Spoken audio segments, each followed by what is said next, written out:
মুহূর্তে নাই, কারণ মানুষ তো মরণশীল আর আমি যে কোনো সময় চলে যেতে পারি। তো আমার ওই অপ্রকাশিত কিছু লেখা আছে, আমার পরিবারে তো আর কেউ লেখে না ছাড়া, এগুলো তুই একটু আদর করে যত্ন রাখেন, যেটা আপনার আপনার কাছে যতটুকু আদরে আছে আমাদের এইটা আমি প্রশ্ন করছি যে আমি এগুলা কি শুধু সংরক্ষণ করবো নাকি প্রকাশ। উনি বলছেন যে এটা সময়ই বলে দিন, হেলাল নাফিসকে যদি মানুষ ভুলে যায়, তার লেখা ভুলে যায়, তাহলে তো আর এগুলার প্রয়োজন নেই। আর যারা মনে রাখে পাঠক হেলাল নাফিসের কোনো নতুন লেখা খুঁজে মৃতকে জিজ্ঞেস করে আমরা লেখা আছে, তাই বাবা মায়ের অনাদর অবহেলায় বড় হয়েছে।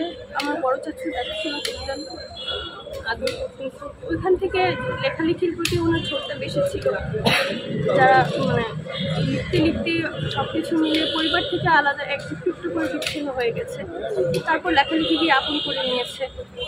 এই সব মিলিয়ে আসলে একা থাকতে থাকতে বড় আর কখনো পরিবারের প্রতি আর ওনার চোখ হয়। আমরা চেষ্টা করেছি, তবু উনি বারবার বলে, অনেক রিপোর্টার্সরাই রিপোর্ট করেন যে পরিবার কখনো ছিল না, পরিবার পাশে কখনোই ছিল না, পরিবার কেউ ছিল না। কিন্তু এটা আসলে ভুল কথা। আমরা আসলে ক্যামেরার সামনে কখনো ভালোবাসাটা দেখতে আসে না, ভালোবাসাটা তো ভিতর থেকে আসে।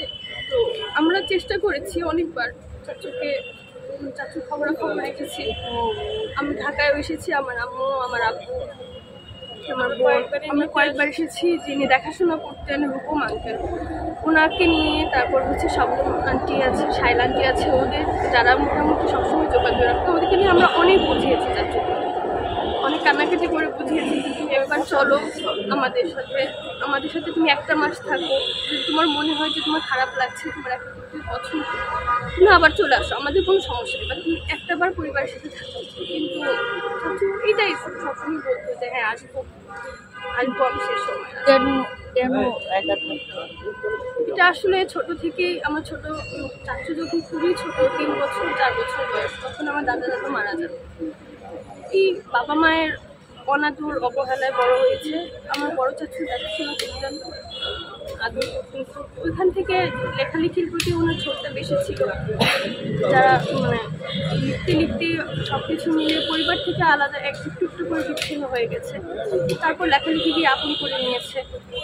এই সব মিলিয়ে আসলে একা থাকতে থাকতে বড় আর কখনো পরিবারের প্রতি আর ওনার চোখ হয়। আমরা চেষ্টা করেছি, তবু উনি বারবার বলেছেন যে আসলে আমি চাই না আমার দুঃখের ভাগিদার কেউ হোক, আমার কষ্টের ভাগিদার কেউ হোক, তবুও আমি যাবো। তুই আমাকে পার্সোনালি বলতো যে তুই যেহেতু আমার জন্য এত কান্নাকাটি করিস, আমি শেষ সময় তোর কাছেই চলে যাবো, শেষ সময়টাতে তোর কাছে চলে যাবো, তুই আর কাঁদিস না। শেষ সময় শেষ ছিল আপনার কাছে? না, সেই সময়টা আর হয়তো হয়ে ওঠেনি। আমি কিছুদিন আগেও চাচুর বাড়িতে গেল 7ই অক্টোবর, আমি তখনও কল করেছি। আমাকে যাকে বলতো যে আমার জন্য দোয়া করিস।